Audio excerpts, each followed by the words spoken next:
investigation of the death of my good friend Sir Wallace Nottingham. I had just finished speaking to Eurydice Cleary, the unfamiliar actress. Now I was to speak with Sylvester West. How are you faring, Sylvester? Not well. This whole business is so upsetting. I'm going to be very frank. As a doctor, you would know how to kill a man better than any of the others. I'm a biologist. Sure. Do you have any motive for the crime? Any at all? Not at all. He was my friend. Likely story. What? Did you leave the drawing room at any point during the game? Of course not. I'm nothing if not a winner. What about the others? Did they leave the room at any point? Celia left once. But, but she was back in an instant. I wouldn't worry about that. Eurydice left a couple of times. One was very brief, but the nets took quite a bit. Final question. Do you recognize this thread? Well, it looks like it could be from my handkerchief. White with the purple embroidered W. But I'm not finding it. Must have left it at home today. I'm afraid I have no clue. Thank you. So, what did they end up asking you? Not much. This is a really stupid arrangement, you know. The suspects can conspire while he's doing his interrogation. Why are we even letting him do this to us? Isn't there a better alternative? I say we just let him spin his wheels. He'll be done soon. Not soon enough. Why, hello, Celia. Hey, but no horse food? I don't think now's the time for your mediocre wordplay, Celia. Your best friend has been murdered. Mind if we're a little more straightforward today? Straightforward? You want straightforward. Fine. I think you're incompetent. I think you're using the event of your friend's murder as a ploy for attention, and it's frankly sickening. You're trying to be Hercule Poirot and failing spectacularly. And I'm sorry if my wordplay isn't up to snuff tonight, but if you haven't noticed, I've experienced great loss, so I would appreciate it if you would knock it off. I will. After just a few questions. Sure. Did you or anyone else leave the room? Yes. I'm not going to lie to you. It's not worth it. I left once to wander around the house, look at objects, reminisce. A few are missing. I thought that was odd. I took some time, sure, but I didn't murder my best friend. Sylvester and Eurydice? Sylvester, no. He was glued to that game and still ended up losing. Eurydice got up twice and still trounced the both of us. Wasn't even close. Final question. Do you recognize this thread? Not especially. Wait. Looks rather like that obnoxious dress Eurydice is wearing. Now, I'll be taking my leave.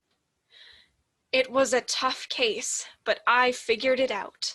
Clues were sparse, but someone skilled can connect even the fewest of dots. I gathered the suspects into the drawing room. Eurydice came willingly, and I think Sylvester was still in shock. But Celia... You dolt! I'm not going to listen to you extemporize evidence for who knows how long. I'm going home. Celia, I'm done putting up with this. it'll be 5 minutes. We can survive 5 minutes. Now that I've made my investigation and we're all in the drawing room, it's time to reveal the killer. Oh, goody. Though the evidence was conflicting, I've managed to decipher who has committed the murder, and they're sitting right here in this room. That's not a big revelation. We were the only people in the house. I think someone must have snuck in. That seems the most likely outcome. Will you lot shut up and let me monologue? I'd really rather not. Based on the evidence and the words of the suspects, it becomes clear that the murder occurred during the whist game after dinner. One of the suspects took a break and committed the crime. Two of the players left the room during the game. By all accounts, Sylvester West spent the entire time frame being beaten at whist. Excuse me? That leaves Eurydice and Celia. Despite some conflicting evidence, it has become clear to me that both were out of the room with plenty of time to commit the crime. That leaves motive and evidence to determine the killer's identity.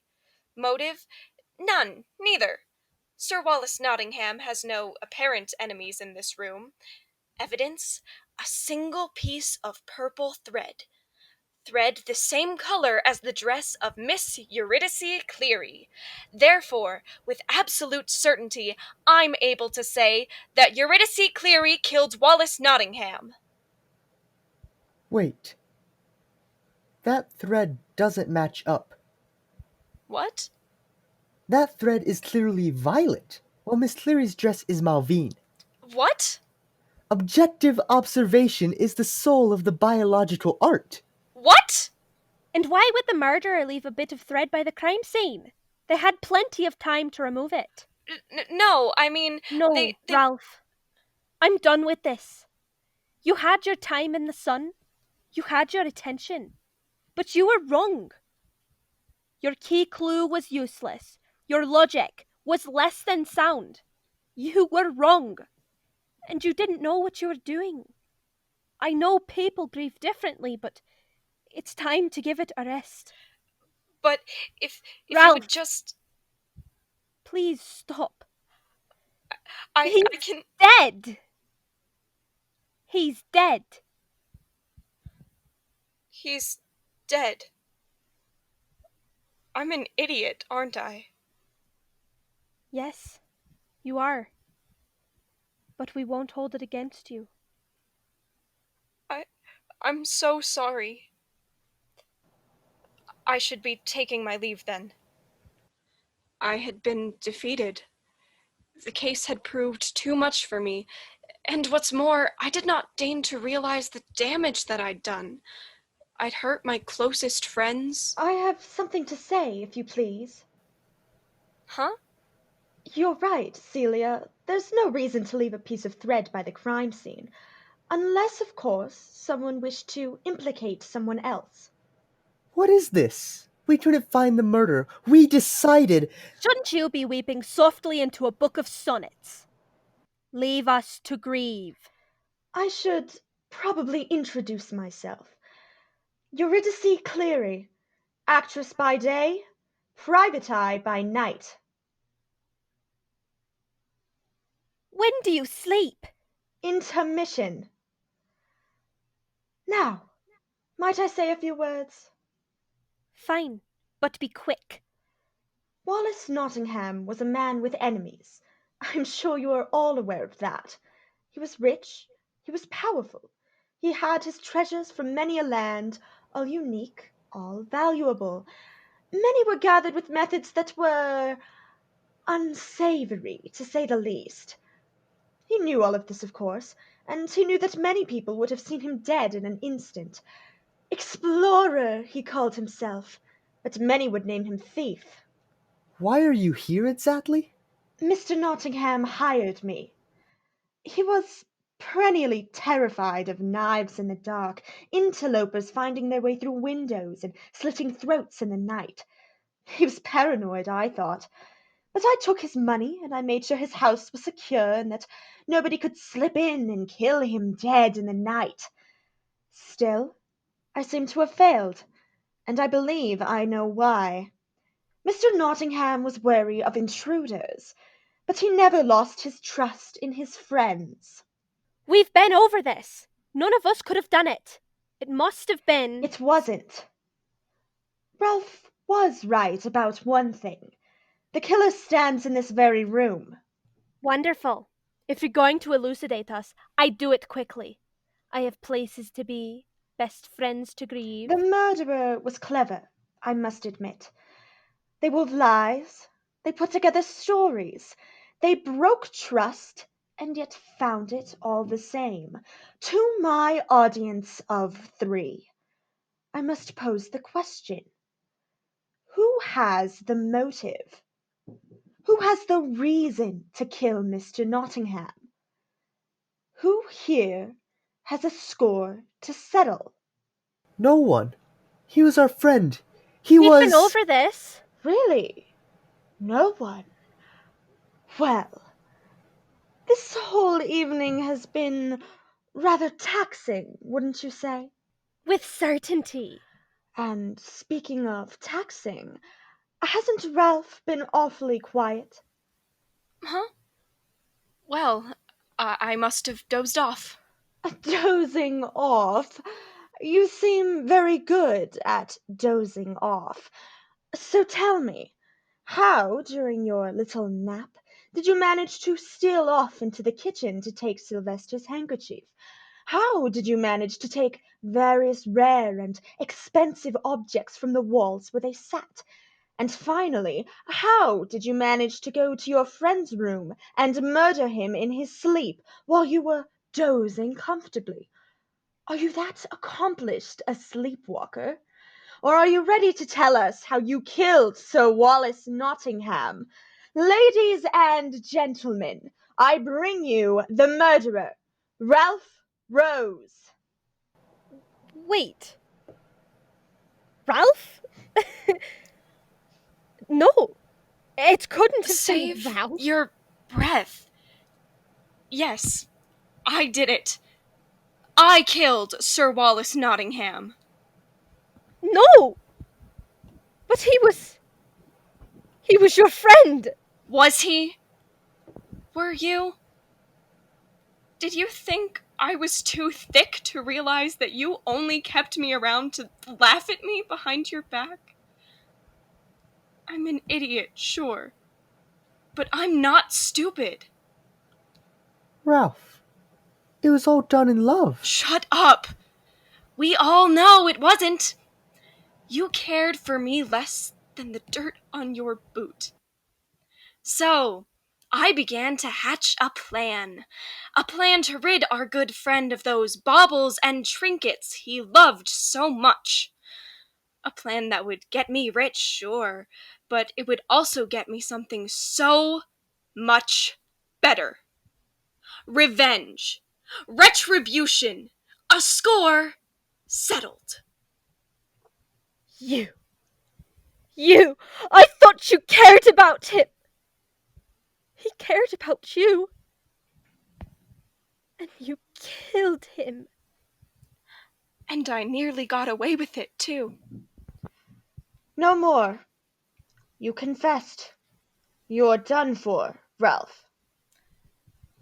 Yes, I am. Ralph, you and I will be taking our leave. Sure. Will I be seeing you? Sylvester? No, Ralph. Celia? Celia! I don't think you will. It wasn't a night I'd be likely to forget. It isn't a night I'll be likely to forgive. Years later, years and years later, it sticks to my mind as if it were yesterday. Life continues, friends leave, parties end. Some things, though, even if they're reduced to flickering images, they stay. The horrible things, the sadnesses, the moments that break your heart whenever you look back. But you know, the happy things, the quips, the laughter, they can stay too. No, I won't forget.